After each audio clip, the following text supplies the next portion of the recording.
Dynamic memory allocation. ठीक है, क्या है ये डायनेमिक मेमोरी एलोकेशन? नया टॉपिक है ये।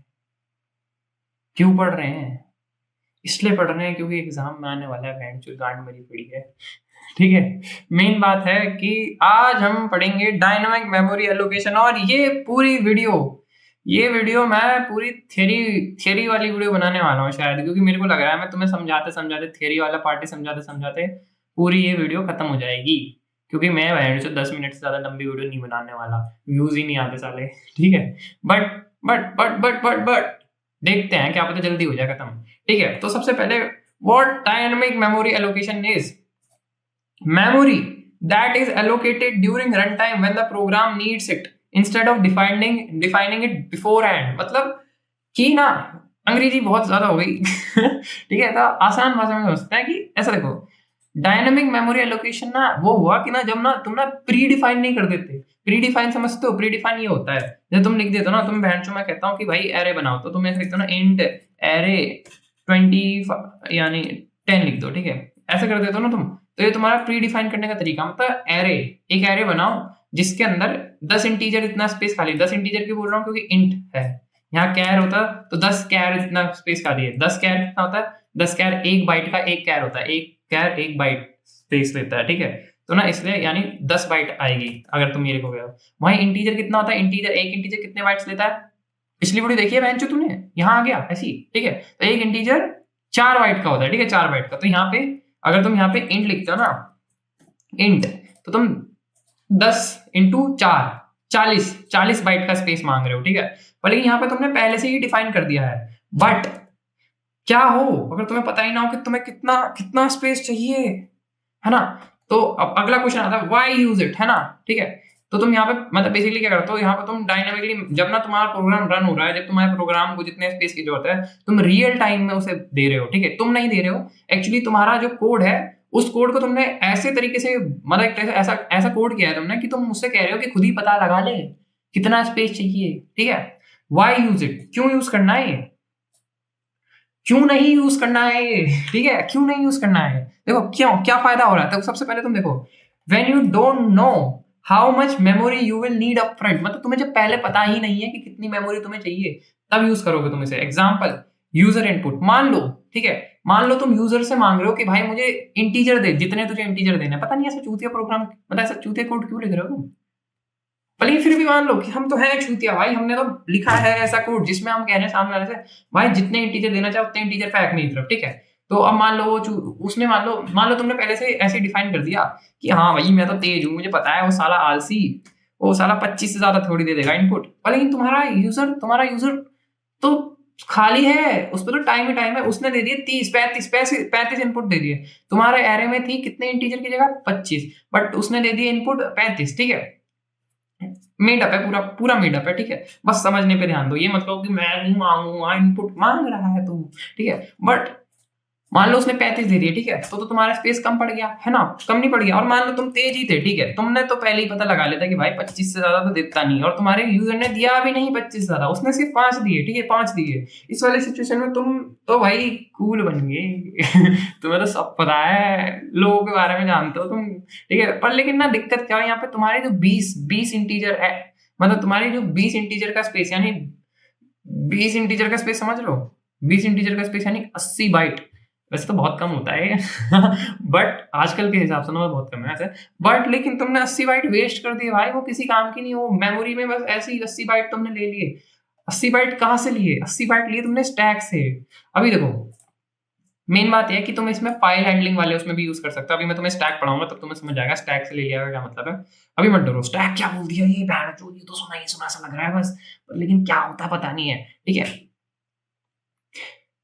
ठीक है, सुनो, फाइल हैंडलिंग में भी यूज कर सकते हैं इसे। देखो हमने पिछली वीडियो में फाइल हैंडलिंग करी थी, पिछली वीडियो में फाइल हैंडलिंग करी थी। उसमें क्या हुआ था, हम जब रीड कर रहे थे तो हमने एक बफर बनाया था 255 बाइट्स का, है ना? तो हमने वहां तुक्का मारा था कि एक लाइन पक्का 255 कैरेक्टर से ज्यादा नहीं होल्ड कर रही होगी। हमने तुक्का मारा था यहाँ पे। और अगर कम होल्ड कर रही है तो हमारी मेमोरी हम फालतू में वेस्ट करा रहे हैं, और अगर ज्यादा कर रही हो तो वो आएगा नहीं, है ना? अगर तुमने देखी वो वाली वीडियो तो तुम्हें समझ आ जाएगा ये वाला एग्जाम्पल। ठीक है, तो वहाँ पे भी ये वाली चीज़ यूज़ हो सकती है कि हम उसे कहते हैं कि जितनी तुम्हारी ना वो रीड करते हो ना फाइल, जितना तुम्हारी जो फाइल है, उसके अंदर जितनी लाइन है, जितने बाइट्स हैं, उसके हिसाब से अपने आप को बड़ा या छोटा कर ले, ठीक है? समझ रहे हो? मेरे हिसाब से तुम्हें आइडिया आ गया होगा कि कहाँ यूज़ होनी है dynamic memory allocation. More efficient memory usage compare to fixed size arrays, मतलब तुम जो एक फिक्स एरे बना लेते हो ना, उससे ज़्यादा बेटर है ये ऑप्शन, क्योंकि यहाँ पे तुम अपने हिसाब से इसको खुद हिसाब लगाने दे रहे हो कि कितना स्पेस चाहिए, कितनी स्टोरेज चाहिए, ठीक है? और ज़्यादा एफिशिएंट भी है ये, ठीक है? अब समझेंगे पहले, सबसे पहले स्टैक क्या होता है? The stack is like a to do list where temporary variables, function, parameter, local variable are stored, मतलब जैसे तुम लोकली ऐसे वेरिएबल स्टोर करा दो ना, जैसे इंट a इक्वल टू 10 ऐसे कर देते हो तुम, है ना? वो ऑटोमेटिकली जाके ना कहाँ स्टोर होते हैं? स्टैक में। Fast but has fixed size and limited memory, ये फास्ट तो है पर इसमें ना जो मेमोरी होती है ना वो लिमिटेड रहती है, ठीक है?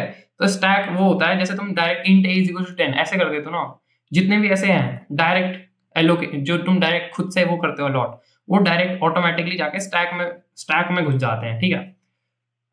जैसे तुमने एग्जाम्पल हो तो int x is equal to 10 ये लिखा, तो ये जाएगा और स्टैक में स्टोर हो जाएगा, ठीक है? Memory is automatically freed when the function ends, मतलब जो तुम्हारी मेमोरी होती है ना, जैसे एक बार मान लो तुमने int a is equal to 10 लिखा है यहाँ पे, ठीक है? उसके बाद जैसे ही तुम्हारा पूरा फंक्शन रन हो गया, पूरा जो भी फंक्शन तुमने लिखा है, कुछ भी हो सकता है फंक्शन, वो जब एक बार एंड हो गया ना, तो उसके बाद जो x is equal to 10, x जो 10 एक मेमोरी ब्लॉक के अंदर 10 चला गया था ना, वो मेमोरी ब्लॉक से अपने आप चला बाहर निकल जाएगा 10, और वो फिर से खाली हो जाएगा वो मेमोरी ब्लॉक। समझ लो, एक बार तुमने फंक्शन रन किया, फिर वो मेमोरी ब्लॉक फिर से खाली हो गया, अब उसके अंदर 10, अब ऐसा नहीं कि अगर तुम एक बार एलोकेट कर देते हो a इज इक्वल टू 10 तो हमेशा के लिए 10 उसी मेमोरी ब्लॉक में बैठा हुआ है, नहीं।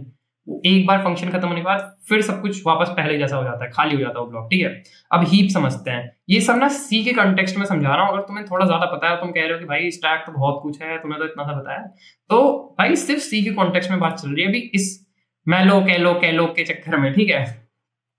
फिर हीप में तुम ऐसा समझो, the heap is like a warehouse where you can request and release memory as needed. यहाँ पे तुम खुद से रिक्वेस्ट करते हो कि मतलब मुझे इतनी मेमोरी चाहिए, और फिर जैसे एक बार तुम्हारा प्रोग्राम रन हो गया तो तुम उसके बाद ये भी कहते हो कि भाई अब ये मेमोरी खाली कर दे, ये जो मैंने स्पेस लिया था ना, ये अब इसमें से जो भी मैंने 10 20 30 जो भी स्टोर करा रखे इन्हें निकाल दे वापस और खाली कर दे, यूजिंग मैलोक कैलॉग एंड रीएलोक, ठीक है? एग्जाम्पल, तुमने ऐसे करा int star ptr is equal, ये देखो, ये तुम्हारा ना मैलोक का एक टाइप से वो है लिखने का तरीका, ठीक है? इससे ना तुमने स्टोर करा दिया हीप में, मैलोक की मदद से तुमने 10 इंटीजर, क्योंकि यहाँ पे तुमने 10 लिखा है, ठीक है? 10 साइज ऑफ इंट, थोड़ा थोड़ा आइडिया आ रहा होगा, बाकी मैं अभी तुम्हें समझाऊंगा कोड कैसे लिखा है। तो तुमने 10 इंटीजर का स्पेस मांग लिया मैलोक के थ्रू हीप में से कि इतना स्पेस मुझे दे दे, और फिर उसके बाद एक बार जैसे तुम्हारा वो खत्म हुआ ना, उसके बाद तुम ये फ्री ये जो वर्ड है ना, फ्री फंक्शन, ये फ्री नाम का जो फंक्शन है इसका इस्तेमाल करते हो, जिससे तुम वापस से उसमें से निकाल दो वैल्यूज, नहीं तो उसी के अंदर रह जाएंगी। समझ रहे हो?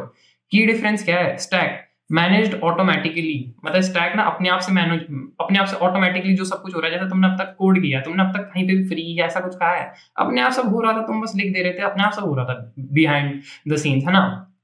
Used for short term storage, मतलब शॉर्ट टर्म के लिए, टेम्पररीली स्टोर कराने के लिए स्टोर होता है, ठीक है? और वहीं हीप मैनेज्ड मैनुअली, तुम्हें खुद से मैनुअली मैनेज करना पड़ता है। Use for dynamic long term memory needs, है ना? लॉन्ग टर्म के लिए जब तुम्हें यूज करना है, ठीक है?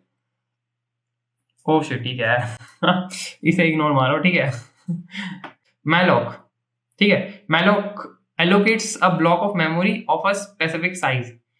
जैसे मान लो तुम्हें 10 इंटीजर का स्पेस चाहिए, ठीक है? ये वाली लाइन उठाई तुमने यहाँ से और इसे यहाँ पे लिखो, ठीक है? ये तुम्हारा एक तरह से मैलोक को लिखने का तरीका है। जैसे मान लो एक एरे नाम का एक पॉइंटर तुमने डिक्लेयर किया है, मतलब एक तरह से तुम मेमोरी के अंदर हीप से मान लो डिक्लेयर, हीप से तुम स्टोरेज उठा रहे हो। जैसे नॉर्मली तुम्हारा मेमोरी ब्लॉक्स रहते थे, तो तुम ना ब्लॉक उठा रहे हो, ठीक है? और उन ब्लॉक का एड्रेस ये है, जो इसका एड्रेस आएगा, ठीक है? तो वो जितने भी ब्लॉक होंगे उसके बाद वो देखा जाएगा। तो हम पहले सबसे पहले कह रहे हैं कि इंटीजर में होना चाहिए, हमें इंटीजर की वैल्यू चाहिए। जैसे हम कहते नहीं है, जैसे हम यहाँ पे इंट डिक्लेयर कर देते हैं, जैसे हमने ये लिखा जैसे इंट एरे 20 है ना? जब हम ये लिखते हैं तो हम ये नहीं कह रहे होते कि इंटीजर में होने चाहिए ये एरे, यानी 4 का एक जो तुम्हारा एलिमेंट है वो 4 का स्पेस लेगा, 4 बाइट्स का, है ना? वैसे ही सेम यहाँ पे हमने इंट लिख के ये बताया कि हमें इंटीजर के हिसाब से चाहिए वैल्यूज, ठीक है। सबसे पहले इंटीजर लिखा, फिर तुमने लिख देना मैलॉक, मैलॉक क्योंकि तुम्हें मैलॉक यूज करना है बहन चो, और क्या। और फिर 5 इंटू साइज ऑफ इंटीजर, मतलब 5 इंटीजर जितना स्पेस चाहिए तुम्हें, साइज ऑफ इंटीजर, ठीक है। ये तुम्हारा मैलॉक लिखने का तरीका होगा। बाद में अभी जब अगली वीडियो में हम लिखेंगे तब तुम्हें और ज्यादा अच्छे समझ आएगा। फिर आया calloc, allocates memory and initialize all bytes to 0। जैसे तुम्हारे इसने तो एलोकेट करा दी ब्लॉक ऑफ मेमोरी, है ना, स्पेसिफिक साइज की। यहाँ पे जैसे 5 बाइट्स के, 5 बाइट्स नहीं, इंटीजर में है, 5 4 जा 20 बाइट्स मांगे होंगे इसने, ठीक है।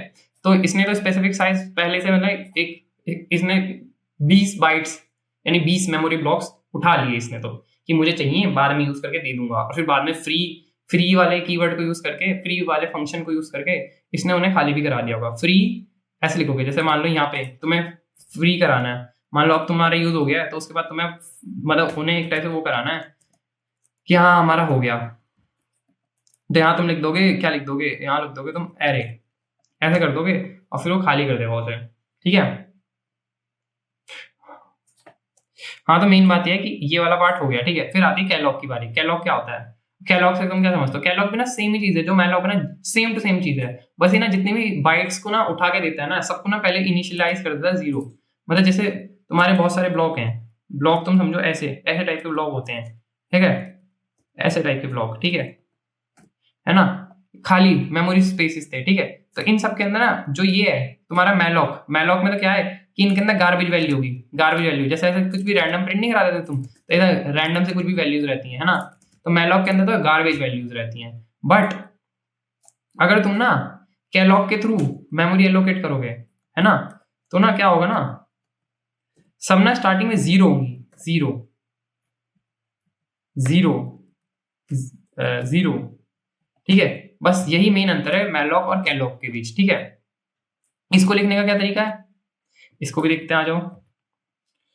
एक तो सबसे पहले से काट दो, ठीक है, इसको भी लिखते हैं। इसको लिखने का तरीका है ये, इंट लिखा, एरे, फिर से वही एरे का पॉइंटर, ठीक है, फिर is equals to int star, समझ लो, या मतलब ये फिर से वही है कि हमें इंटीजर में चाहिए फिर से वैल्यू, सेम है, देखो वही है सेम, कैलॉक, और यहाँ 5 लिखा, बस यहाँ पे कॉमा डाल दिया, यहाँ पे मल्टीप्लाई करने की जगह कॉमा डाल दिया, बस यही एक की डिफरेंस है। बाकी पूरा का पूरा कोड वही चीज करा रहा है जो तुम्हारा मैलॉक कर रहा है, और बस ये जितनी भी वैल्यूज हैं ये इनिशियलाइज 0 से हो जाएंगी गार्बेज वैल्यू की जगह, ठीक है। फिर ये आया रीएलोकेट। अब जैसे मान लो resize and already allocated memory block, मान लो जैसे तुमने मैलॉक के थ्रू 5 इंटीजर का स्पेस ले लिया, ठीक है, बट अब मान लो तुम्हें फ्यूचर में 10 इंटीजर की स्पेस जितनी जरूरत पड़ रही है ना, तो तुम उसे अब फ्यूचर में रीएलोकेट करना चाहोगे कि 5 और ले ले, या फिर मान लो तुमने 10 ले ली पर लेकिन तुम्हारा काम तो 5 में ही हो गया, तो तुम अब घटाओगे कि भाई नहीं, मुझे तो 5 ही की जरूरत है ना, तो उसके काम आता है तुम्हारा रीएलोकेट, ठीक है।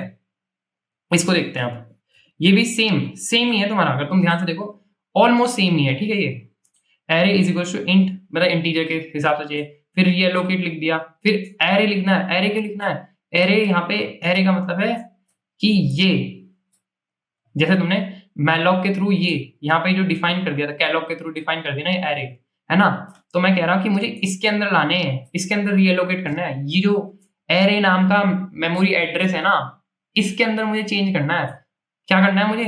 10 से मल्टीप्लाई कर दो, मतलब इसका साइज बढ़ा के अब 10 इंटीजर के जितना कर दो, साइज ऑफ इंटीजर, समझ रहे हो? थोड़ा थोड़ा समझ आया होगा। बाकी अगली वीडियो में ना, अभी इसके बाद में जस्ट वो कोड की वीडियो करने वाला रिकॉर्ड, तो अगली वीडियो में तुम्हें और अच्छे समझ आएगा कि इन्होंने क्या क्या किया है, ठीक है। तो बस इस वीडियो के लिए इतना ही।